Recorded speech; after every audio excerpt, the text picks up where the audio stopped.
So one of the most important steps in a customer moving to a desktop as a service or a new environment for that perspective is the migration and the implementation.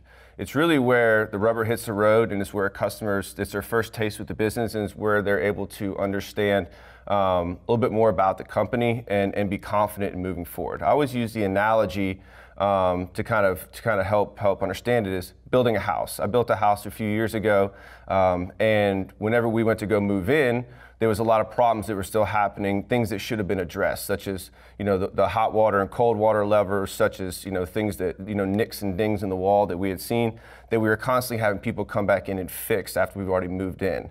Now that's something that should have been avoided through details and planning up front.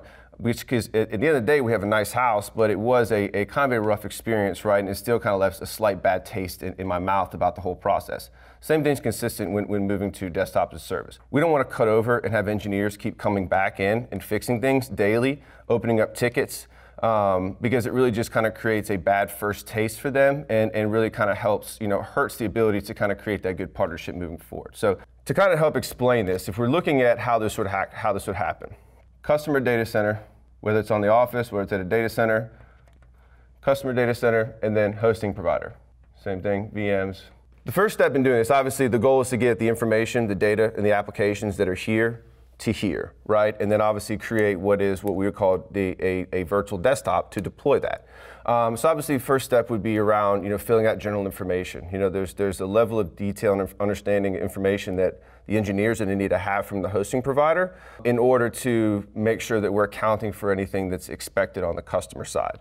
So really first step is to create some type of tunnel, right? Whether it's a VPN, whether it's a node off their data center with like an MPLS, whatever it is, there's going to need to be some form of connectivity from the hosting provider's data center to the customer. From there, we start creating what's called a DaaS farm, right? Whether it's a Citrix or a VMware Horizon farm. And that's really going to be the foundation of servers that go into the environment to create what's called a golden image. The golden image is really what the employee sees, right? That's their desktop, Windows 10, whatever it would be, that experience that they're seeing.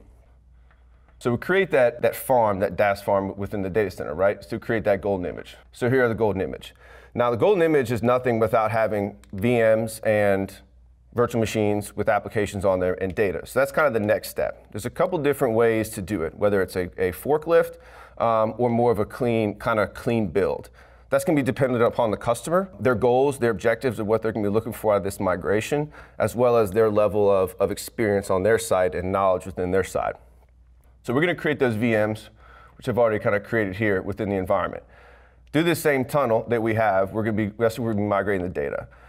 Assuming that we're doing kind of more of a forklift, right, kind of a one-for-one, we'll leverage some type of replication software to fail those over. Now, once that's all done, the VMs are up, they're configured, the operating systems, the applications, and the data, we then get into the testing phase. This is very, very important, again, because it's a new environment, so there could be things that were missed in migrating over or configured incorrectly initially. So that testing is huge for them, for one, to get familiar with the environment and how to log in, but two, to make sure that the files are in the right place, the policies are set up accordingly, things of that nature. Not only that, we also want to have them test from remote locations. Obviously, we know the beauty of desktop as a service is anytime, any place, anywhere. So get outside the network, get outside the office, and test it. Test it from multiple different devices, iPad, tablet, home PC, whatever you would have to do that. The whole process from getting the data center stood up, the DaaS farm stood up, migrated, around 30 to 45 days. And that's assuming that there's some knowledge here. If there's not any type of knowledge here, understanding the environment, it could extend to a little bit more, maybe 45 to 60. And really, when I talk about the testing, 2 weeks minimum to test that. And that's different groups, different subsets, different employees within different aspects of their business, accounting, whether it's sales, what have you, back office, they need to all test that stuff. So very big deal. Now, from a time perspective, whether we're doing a session host or a dedicated desktop, it's really not going to make a difference in the overall time frame of actually spinning that up. So that's not really a concern on anybody's end on how it's actually orchestrated. You know, the biggest part of it is going to be the migration, getting that data over, and then the testing, making sure that that environment and that new ecosystem that you're going to be working in is going to be ready for those employees to log in, so that you can avoid any type of engineering staff to come back in and fix things. And where'd this file go? How do I get to this?